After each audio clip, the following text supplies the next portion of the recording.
the BCD Studio. How to thread, bobbin, and set in a machine. The bottom part. This is the bottom of your machine. You want to pull that latch back so the plastic plate pops up and you have access to the bobbin case. Now you have your beautifully wound bobbin. You want it to be pulling out in a certain direction.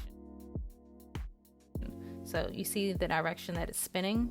That's the direction you want it to turn. You want it to turn towards the little crescent moon or the bobbin case latch that's under the crescent moon so that the thread can go in between.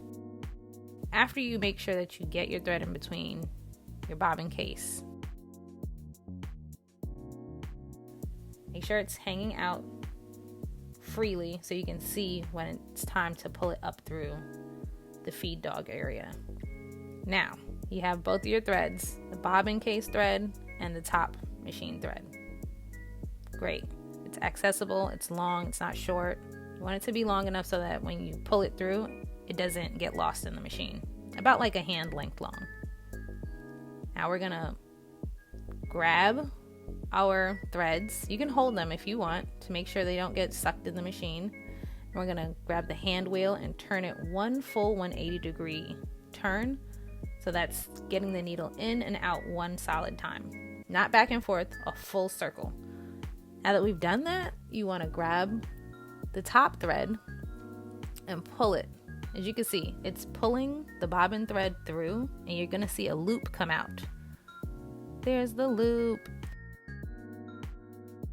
Now you can use tweezers or your hands to pull this loop out, but this loop is essentially the bobbin thread that you need to pull all the way through. Once you have that bobbin thread pulled through the feed dog area and you see that vertical thread going across the bobbin, that means that your bobbin and bottom thread is threaded correctly. Now you're ready to sew. If it doesn't look like this, you want to do this process over again. And that's my video. Happy sewing, you guys. And thanks for watching.